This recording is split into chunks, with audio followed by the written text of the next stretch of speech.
मेरे प्यारे विद्यार्थियों, मैं यहाँ पर सीटेट सामाजिक अध्ययन से आने वाले कुछ महत्वपूर्ण क्वेश्चन और आंसर लेकर आई हूँ, जो कि सीटेट अपर प्राइमरी लेवल के एग्ज़ाम की दृष्टि से महत्वपूर्ण है। अतः आप लोग ध्यान से देखिए। जैसे पहला ही प्रश्न है कि सोम क्या है।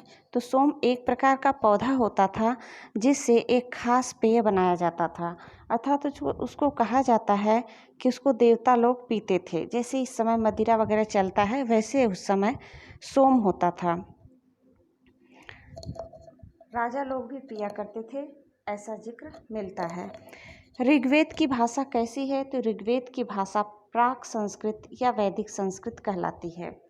ऋग्वेद जो कि सबसे प्राचीन वेद माना गया है, इसके विषय में आप सब लोग अच्छी तरह से जानते हैं। संस्कृत भाषा किस परिवार का हिस्सा है। तो संस्कृत भाषा भारोपीय अर्थात भारत और यूरोपीय भाषा की परिवार का हिस्सा है। आगे क्वेश्चन देखिए, ऋग्वेद की रचना किसने की। तो ऋग्वेद की रचना विश्वामित्र जी ने किया था। मिस्र का पिरामिड कितना साल पुराना है। तो इसके विषय में थोड़ा सा डिटेल से देख लीजिए। लगभग 5000 साल पहले मिस्र में शासन करने वाले राजाओं ने बड़े बड़े मकबरे बनवाए, जिन्हें पिरामिड के नाम से जाना जाता है। पिरामिड में राजाओं के मरने के बाद उनकी शव को दफना दिया जाता था। शव अर्थात मृत शरीर। तो इस प्रकार मिस्र का पिरामिड लगभग 5000 साल पुराना माना जाएगा। लोथल किस स्थान पर है। लोथल जो कि एक बंदरगाह था, यह गुजरात की खंभात की खाड़ी में मिलने वाले साबरमती की एक उप नदी के किनारे बसा लोथल नगर ऐसे स्थान पर बसा था जहां कीमती पत्थर जैसे कच्चा माल आसानी से मिल जाता था। यह पत्थरों, शंख और धातु से बनाई गई चीज़ों का एक महत्वपूर्ण केंद्र था। अब आगे देखिए, क्वेश्चन है हिरण्यगर्भ क्या था। अब हिरण्यगर्भ कुछ लोग कहेंगे कि हम लोगों ने सुना ही नहीं है। तो सुनोगे कैसी। यह सीटेट के सामाजिक अध्ययन की जो नोट्स है, एनसीईआरटी की जो बुक है, उससे लिया गया नोट्स है। अब कुछ लोग यूपी टेट जैसे उत्तर प्रदेश से पढ़े होंगे और यूपी बोर्ड से पढ़े होंगे और सीबीएसई बोर्ड से यदि नहीं पढ़े होंगे तो उनको नहीं पता होगा। तो देख लीजिए, हिरण्यगर्भ एक अनुष्ठान था जो ब्राह्मणों की सहायता से किया जाता था। इसके याजक जन्म का क्षत्रिय न होने पर भी क्षत्रिय के रूप में दोबारा क्षत्रियत्व प्राप्त कर लेता था। देखिए हिरण्यगर्भ, अब हिरण्यगर्भ शब्द यदि आएगा तो आप लोग कन्फ्यूज नहीं होंगे। हिरण्यगर्भ क्या होता है आप लोगों ने जान लिया। आगे देखिए, रॉलेट एक्ट सत्याग्रह क्या था। रॉलेट एक्ट का नाम आप लोगों ने सुना था, लेकिन रॉलेट सत्याग्रह क्या है, यदि ऐसा क्वेश्चन पूछ दे तो कन्फ्यूज बिल्कुल भी नहीं होना। रॉलेट सत्याग्रह 1919 ईस्वी में गांधी जी के द्वारा पारित रॉलेट एक्ट कानून के खिलाफ था। देखिए, रॉलेट एक्ट अलग चीज़ है और रॉलेट सत्याग्रह अलग चीज़ है। रॉलेट एक्ट अंग्रेजों द्वारा लाया गया ऐसा कानून था जो कि व्यक्ति के मूल अधिकारों का भी हनन कर रहा था। इसके खिलाफ यानी इसके विद्रोह में जो एक्ट लाया गया उसको रॉलेट सत्याग्रह कहा गया, जो कि गांधी जी द्वारा लाया गया। देखो, खिलाफ सत्याग्रह, यह 1919 ईस्वी में गांधी जी ने अंग्रेजों द्वारा पारित रॉलेट एक्ट कानून के खिलाफ, देखिए खिलाफ पर आप लोग ध्यान दीजिएगा। आगे देखिए, यह कैसा कानून था। अभिव्यक्ति की स्वतंत्रता जैसे मूल अधिकारों पर अंकुश लगाने और पुलिस को और भी ज़्यादा अधिकार देने के लिए लागू किया गया था। अर्थात पुलिस को अधिकार था कि वह किसी को भी उठाकर जेल में बंद कर सकती है। आगे देखिए, लॉर्ड हेस्टिंग्स 1813 से 1823 ईस्वी तक, ऊपर का देख लीजिए, अंग्रेजों ने सर्वोच्चता की स्थापना क्यों की। सर्वोच्चता अर्थात सबसे ऊपर, अपने आप को सबसे ऊपर जो है स्थापित करने के मामले में, यह अपने को सबसे ज़्यादा सर्वोच्च बनाने के लिए क्यों सोचा उसने। तो आता है, देखिए, लॉर्ड हेस्टिंग्स गवर्नर जनरल था। 1813 से 1823 ईस्वी तक गवर्नर जनरल के नेतृत्व में सर्वोच्चता की एक नई नीति शुरू की गई। कंपनी का दावा था कि उसकी सत्ता सबसे उच्च है, इसलिए वह भारतीय राज्यों से ऊपर है। देखिए आगे का क्वेश्चन देखिए, मैं क्वेश्चन आंसर को ही हेडिंग के रूप में लेकर आई हूँ, चाहे इसको क्वेश्चन के जैसे यदि क्वेश्चन बना लीजिए तो राष्ट्रवाद का उदय कब हुआ, रॉलेट सत्याग्रह क्या था, इसको चाहे क्वेश्चन आंसर के तरीके से बना लीजिए या हेडिंग्स डाल के इसकी तैयारी कीजिए, मतलब इसको पढ़िए, समझिए इत्यादि बातें। तो आगे देखिए, आगे क्या है। 1878 ईस्वी में आर्म्स एक्ट कानून पारित हुआ, जिसके जरिए भारतीयों से अपने पास हथियार रखने का अधिकार छीन लिया गया था। उसी वर्ष वर्नाक्यूलर प्रेस एक्ट भी पारित किया गया, जिससे सरकार की आलोचना करने वालों को चुप कराया जा सके। ठीक है, जो आर्म्स एक्ट कानून पारित हुआ था उसके जरिए किसी भी भारतीय को हथियार रखने का अधिकार नहीं था, हथियार रखने का अधिकार नहीं था। तभी तो चौरी चौरा कांड में जो है हमारे देश के कुछ वीर जवानों ने कुछ हथियार जो है चुरा लिए थे। हथियार इसलिए क्योंकि अंग्रेज जो है मनमानी करते थे और यहाँ के लोग बोल नहीं पाते थे। वो चाहे जैसे मनमानी करे, जो बोलता था उसको सूट दिया जाता था इत्यादि। बहुत सारे उन लोगों ने अनीति कर रखी थी अंग्रेज़ों ने। तो उसी वर्ष वर्नाक्यूलर प्रेस एक्ट पारित हुआ। अब जो प्रेस होती है, जहाँ पर पेपर अखबार वगैरह छपते हैं, वहाँ पर भी उन सब ने यानी अंग्रेज़ों ने नियंत्रण लगाने की कोशिश की, अर्थात लोगों के पास समाचार जाए ही नहीं कि कहाँ पर क्या हो रहा है, जिससे सरकार की आलोचना करने वालों को, मतलब कुछ लोग सरकार की आलोचना करते थे अखबार के माध्यम से कि सरकार ऐसी वैसी है, तो लोगों को पता ही नहीं चलेगा, तो लोग चुप हो जाएंगे। इस प्रकार के कानून लाए गए थे। आगे देखिए, बाल विवाह कानून। बाल विवाह कानून क्या था? आप सब लोगों को पता है कि पहले हमारे समाज में बहुत बुरी प्रथा लागू थी, बाल विवाह और सती प्रथा। बाल विवाह में छोटी छोटी बच्चियों का विवाह कर दिया जाता था कि बड़ी हो जाएंगी तो जो है माँ बाप को पुण्य नहीं मिलेगा, छोटी बच्चियों को के कन्यादान का ही फल मिलता है इत्यादि जो है अनुचित बातें थी। ऐसा नहीं करना चाहिए, क्यों बच्चियाँ हैं, पुण्य लेने के लिए उनकी जीवन यदि हम बर्बाद करेंगे तो हमें पुण्य नहीं पाप ही मिलेगा।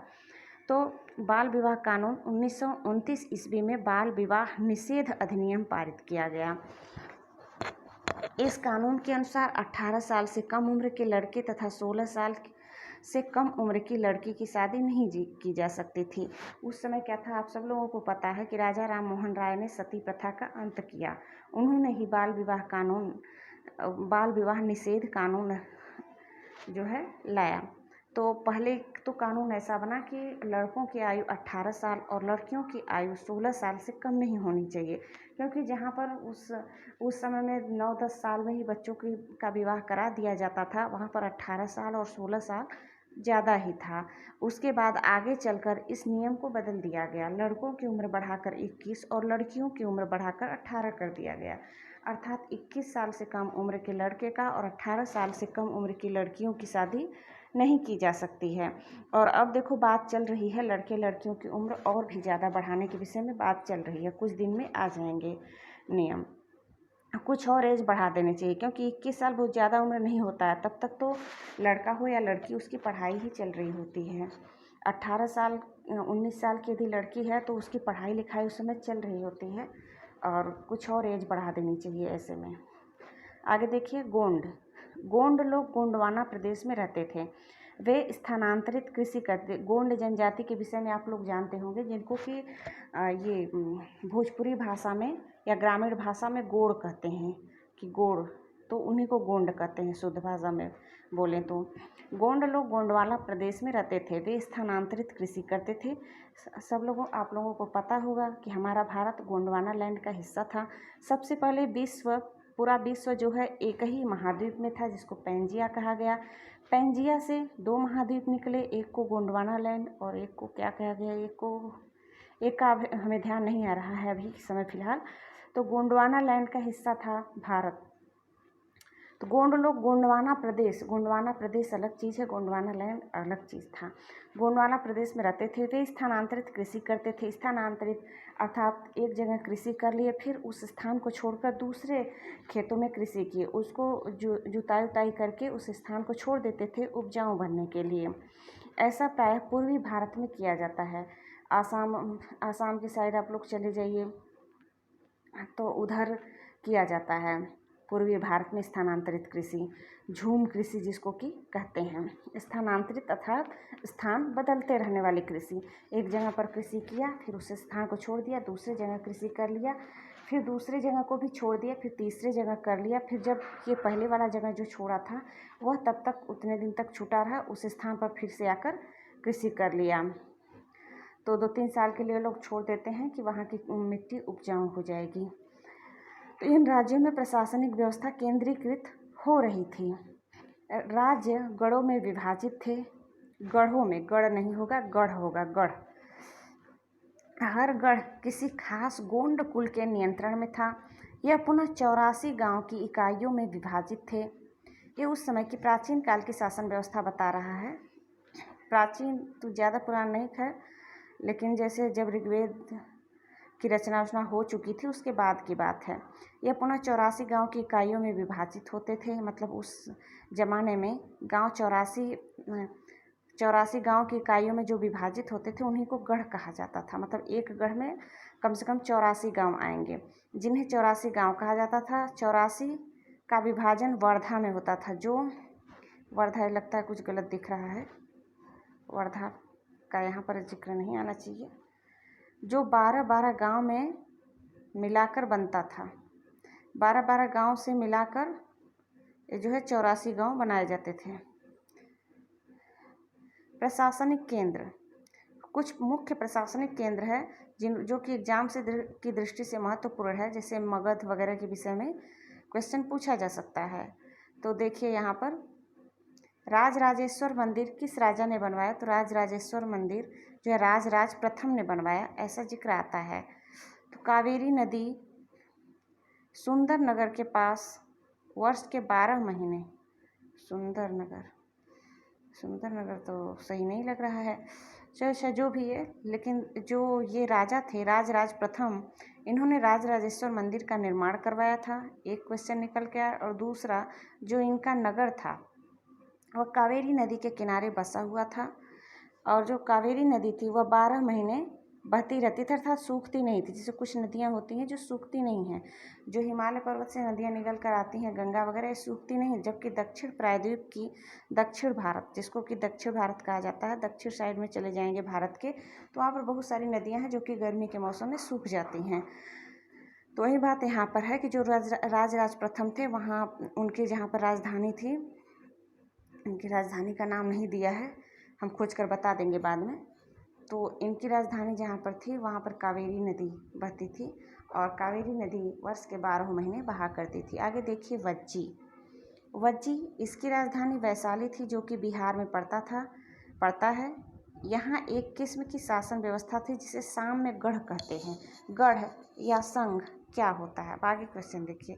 पहले वज्जी बता दें, वज्जी भी एक प्रकार का महाजनपद था।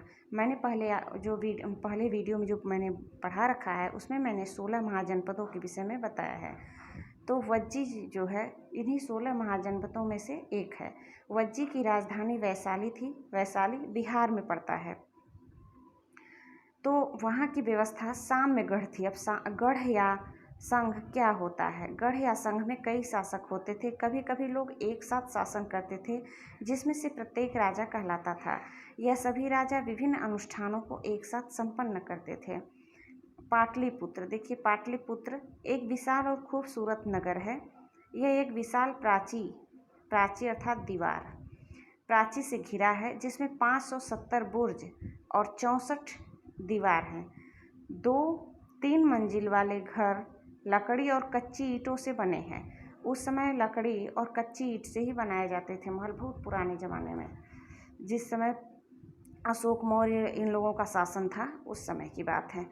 राजा का महल भी काठ से बना होता था। काठ अर्थात लकड़ी, जिसे पत्थर की नक्काशी से अलग किया गया है। यह चारों तरफ से उद्यान अर्थात बगीचे और चिड़ियों के बने बसेरों से घिरा है। अशोक मौर्य, अब अशोक मौर्य के शासनकाल के विषय में थोड़ा बहुत आप लोग समझ लीजिए।